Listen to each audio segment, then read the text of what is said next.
Hello, all my alloys out there. I'm fixing Alloy 1 here, and I just got back from seeing Alien Covenant. Okay, wow. First of all, if you guys don't know, I am a true die-hard Xenomorph fan. I have been watching the Aliens movies since I was a kid. Alien and Aliens are two of my favorite movies of all time. Alien 3 is Alien Resurrection. I actually liked that one. A lot of people didn't like it. I liked it just because you really had some pretty good up-close looks at the Xenomorphs, and that was always my problem, was you never really get a good look at them. You do in Resurrection, even though it fucks up some of the storyline. And I like Prometheus just because it got started on the basis of where the Xenos come from. Now, obviously, we're about to really enter some hardcore spoiler territory, so if you haven't seen the movie yet and you want to keep this all secret, this is not the time to watch this. Watch it later to get my thoughts. But if you're not worried about that or you have seen the movie, wow. So, first off, it starts off right off the bat, it starts at the beginning with Peter Utani, or Peter Weyland, creating David, the synthetic from Prometheus. And right away, David starts showing signs of like some extreme sentient thinking, asking him, for example, I serve you and call you my creator, but you're gonna die and I won't. Pretty much questioning him, why am I having to serve you if I'm obviously superior to you? So it's obvious David already sees from the moment he's created and activated that he is more superior than his creators. And we've seen it in Prometheus. He wanted acceptance from his creators. He wanted, because that was his father, as Wayland told him. He wanted acceptance from his father. He wanted his father to say he was what he wanted. But of course, he was always treated as like a servant, a machine, which was what he was created for, but he was just made too intelligent. But we cut to the Covenant, and they're on their way, and they have Walter, which is obviously you guys should already know this if you've followed anything for Alien Covenant, it's been well known that Walter is an upgraded version of David. He's made to be just as efficient as David, but at the same time not be so human, to actually communicate and talk to you as if he was a machine. So he doesn't blend in as well, because the emotions and the acting human was really creeping people out, which is obvious because, So, but of course, there's a giant disaster, a neutrino burst star, and right away, and this is what killed me the most, is James Franco was supposed to be in this movie. I was excited for that, and they killed him off like immediately. He was the first person to die. Like, it's like 5 minutes into the movie, and James Franco's been burned to death from the neutrino bursts and the surge of electric problems and shit. So they have to fix the ship now, and you're already now through all this, you're getting more of the sense of how androids are treated, and it really gives you a good sense of why David would think that humanity is not worthy of exploring the stars and keep from going extinct, and procreating their life. Why he thinks that they're disgusting to die, because even with David, when with Walter, the synthetic on board, the new captain is immediately, no, I'm in charge, and you do as I say. You're not even human. You're a machine who's supposed to listen to me. This is that kind of attitude. Of course, Walter takes it better because he's not emotional. So, of course, in the process of fixing the ship, they pick up a signal. So they trace the signal to a planet that's very habitable. Their new captain, which is I can't remember his name, because the original captain was Brenson, his wife was Daniels. But I can't remember the new captain's name. But he says, this planet right here is habitable. Nobody wants to get back in the sleeping pods after what just happened. We could be there in 2 weeks, compared to the 7-year trip to this place we've already picked out. Now, she doesn't want to go. She straight up tells him, look, we spent years planning out this mission and picking out a spot to land and making sure this planet would be okay for us. We don't know anything about this planet. And, of course, Daniels is right. They don't know anything about this planet, so right off the bat, why would you go there? But they land there, and everything's looking, nice and set up. And they're exploring the planet, and they find weeds, and they find the derelict ship. Now, in the process of finding the derelict ship, a couple of the crew members come across the spore. One steps on it, gets on his ear. The other one actually gets up in front of it, starts touching it, because that's what you want to do on an alien planet, is touch shit that you don't understand or you've never seen before, and breathe in the gas. Yeah, let's just poke this thing with a hole on top, because nothing's going to shoot out of it. But you gotta have idiots like that in these movies to keep things going. So, obviously, the shit hits the fan. This is the spores that create the neomorphs. The guy who gets in his ear, it busts out of his back, kills the 2 females who were at the ship, which one of them is the new captain's wife. And the other one is Tennessee's wife, which was played by Danny McBride, another one of my favorite actors. He was in the whole movie. I was glad of that. But his wife was killed in the process of trying to kill the xenomorph. She blew up the ship, so that killed her. Well, as the crew was making their way back, because they know something's going on, they have a sick member with them. They're hearing the transmissions about someone sick. The scuttle ship needs to be healed, taken care of and shit. In the process of rushing back, they see the ship blow up. So as there all that chaos is going on, home dude who decided to be fun to poke an alien spore starts coughing up blood, and the next thing you know, his entire jaw just shoots off, and this fucking thing just shoots up out of his mouth, hits the fucking ground running, and hides in the bushes. So now they got two neomorphs they have to worry about, on top of the other neomorphs that are already on the planet, because now, mind you, we don't know this yet, but David's been experimenting on them. So David comes, shows up, rescues them, takes them back to his little base, makes up a little story about how in the process of landing, the ship accidentally released the black goo, killing all the engineers. They crashed, Shaw died. Well, we find out real quick that's not the case, that David has decided, in all the hatred and terrible things he's seen, that the engineers are right. Humanity does not deserve to live, and they need to be wiped out. So he begins experimenting with black goo and with the different animals on the planet, and with Shaw, trying to create what he calls the perfect organism. And he succeeds. The neomorphs are a off-class of his work. Now, somehow along the line, it doesn't explain this in the movie, and I'm really curious to see how it does it. Some people have said maybe he had a queen and he exterminated the queen because it wasn't good enough, yada yada. I don't think that was the case. I think he created the eggs with his genetic mutations and stuff because he kept Shaw's body and was doing some shit with her, so I'm sure he found a way to keep the tissues alive and harvestable if he were able to craft the eggs, because he didn't have a lot of eggs. And of course, he tricks the new pirate into looking into it, and even tells him, I'm just missing one thing, a mother.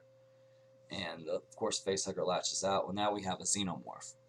So now there was a lot of obvious like Jesus references by this point in the movie, because in his workshop, as he's taking the captain to the eggs, you see a neomorph stretched out like Jesus on a stake. And then when the xenomorph dies, because somehow, I guess in the process of creating these, he says it himself at one point in the movie, David said he's became a zoologist on top of a biologist. And really, in the process of creating these creatures, he's learned to control them. At one scene, he shows him standing face to face with the neomorph, and he just gently blows in its face, and it just calms down, sits there, and just looks at him. Now, the chestburster comes out, and David's sitting there watching. He's been waiting for this. You can tell he's been eagerly awaiting a living host so he can practice this with. And now, mind you, he's creating the perfect organism, and he also has the means of wanting to destroy humanity. And we already know the DNA for the xenomorph and whatever host it takes merges together. So it's obvious from the get-go that when he created these eggs, he said, I'd eat humans to test these on, which should be part of the reason I think he sent out the transmission. Now, that's not another thing that they didn't answer in this movie is how long were they there before Shaw died? Because somebody sent out this transmission. Shaw recorded it. It was showing her in the engineer's seat recording it. But I don't think David may have let her do it before killing her once she's seen what he was doing, but I don't know. That's something I'm sure will be answered in a later movie. Now, like I said, David's sitting there, he's watching the xenomorph born, he raises up his arms, and the xenomorph stretches out his arms. So he has levels of communication with these creatures. These creatures are sentient and smart, and being as the creator, he knows ways to handle them and control them. So now you got a xenomorph running around, fucking shit up. They managed to kill that one. But in the process of escaping and getting on the emergency, because they set up another ship to come and get them, something wasn't supposed to work, but they rigged it up. So Tennessee's there picking them up. They kill the one xenomorph, but in the process of gathering people up, another guy had got implanted by a facehugger. So they're up in orbit. Chestburster is born. Chaos ensues, and by traditional Alien franchise traditions, it gets blown out of the fucking airlock. Now, I do have to say that we're at, 3, 4, 5, 6. If you count Alien versus Predator, we're 8 movies into this franchise, and it seems like half of them have been blowing a fucking alien out of space dock. Look, Alien, out the space dock. Aliens, Queen out the fucking space lock. Alien Resurrection, newborn baby fucker out the space lock. Covenant. So that's exactly half of the 8, including the Alien versus Predator movies. Half of the movies now, they finished the movie blowing the alien out the space lock. Can we stop that, please? Ridley Scott, I know you're not going to have him on this channel, but if somebody watches this and finds a way to get to him, no more out the airlock. God, find us a better way to assault him. So, that's the basic of the movie. Now, in the end, they're escaping, and last second, Daniels comes to the conclusion because she talked about how Branson wanted to build a log house on a lake, or a wood house on the lake, and she said she didn't know how she was going to do it or why she was still trying to go through with it. And Walter told her, because you promised you'd build a house on the lake. That's why you're still going through with all this. She asked for his help. And that was the beginning of the movie after he died. So at the end of the movie, she's getting put into the cryotube, and she goes, Walter, are you still going to help me create my house on the lake? And he just looks at her confused, and right before she goes under, she makes the realization that's not Walter. Somehow Walter has been taken over by David. And the theory that I've seen going around, because I've done some looking around to some of these things since I got back before I started recording, and the theory going around is that he somehow managed to hijack and plant his consciousness inside of David, managed to put his consciousness inside of Walter, which I don't see that happening. And everyone's saying because that has to be it, because Mother took his voice and took David's voice. So I remember, I mean, they're both androids. David created these xenomorphs. There's no saying that he couldn't have altered his voice box in some way to make himself sound like another android. In the prime of him being there, knowing that the synthetic would have voice control of the ship, not David himself, that Walter would, I'm sure they were there for long enough for David to fix something up so he could do that. So that's what I see happening, is David, from the moment he's seen them, already had the plans. I mean, he let that transmission go out. That's no questions about it, no questions asked. He let that transmission go out. So from the moment that transmission went out, he was ready to take over a ship, and he knew it would be a Weyland-Yutani ship, or a Weyland ship, because it's not Weyland-Yutani, yeah, it's just Weyland Corporation. He knew it was going to be a Weyland Corporation ship that came to get him, and he knew it was going to have a synthetic on board, and so I'm sure he figured he would have to do something to take that synthetic spot. So that's thought of, that's figured out. That's not too much of a mystery, if you ask me. But the movie as itself, on a whole, I feel like the first act dragged on too long. We had a little bit of time to get to know characters. I didn't, but it's like when it came time for the characters to die, you weren't too attached to the characters where it affected you that they died. The backburster scene and the jaw burster scene were very beautiful, because you get really used to, at this point, you know that the alien's gestate in your chest and they're going to burst out your chest. So seeing them come out of your back and coming out of your jaw, that was two totally different things. That was totally like, oh man, awesome. And even the chest burster scene was something to behold and amazed at, because the chest burster herself was different, and that's a fact because, of course, these aren't perfected beings yet. These aren't the true xenomorphs we know. In fact, it's said that they could be the protomorphs, and I could see that because while they looked a bit like a drone, they still had the neomorph qualities to them. Like, you don't rarely see xenomorph standing and walking around two legs straight up. That was what the neomorphs were doing. The xenomorph was walking around, stalking them, standing straight up, like it wasn't as sneaky as it would be. So it's definitely not the perfected form. People were saying, and the rumors were before and now that the movie's released, going that these are the protomorphs, these stage below xenomorphs. And the next time when we see a sequel to this, there will be full-on xenomorphs. So, like I said, the first half dragged on a bit long. It really took it a while to amp into action, but once like the action started, it was like you didn't get a slow moment. You got the dose of aliens you wanted to see, and then some. Even though the xenomorph wasn't in a lot of the movie, it was really only there for like maybe the last 20-30 minutes. It was still enough time with the movie's runtime and with the coloration of the neomorph to appreciate it and understand what was going on. So I would say it's still not the best Aliens movie yet, but the prequel series is definitely taking a step in the right turn. It was definitely an Aliens movie, the Aliens movie we've been waiting for. Because Alien 3, like I said, just started that downward spiral. If it wasn't the movies we liked, this one's definitely returning to the roots, and it's definitely getting that classic core back, because it had its scary moments, and it felt more like an Aliens movie. So I would definitely recommend watching it. I want to go see it again while it's still in theaters. So if I were to give this a score out of 10, like I normally do, I would say that this is a 7 point.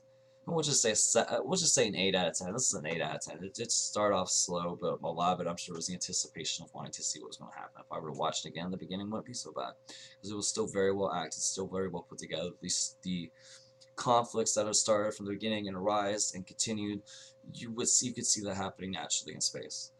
But don't forget, guys, to hit that like button. If you guys have seen the movie, I want to see your thoughts on what you think happened with the end of the movie. I want to see your guys' theories on what's happening with David, a.k.a. taking over Walter and shit. The Walter-David hybrid. What do you think? Do you think maybe I might have hit something good? maybe he swapped personality somehow. I just don't see how he would have been able to do that easily. But, and this is your first time here, that subscribe button. This is Unfixing Analog One. I will see you guys next time.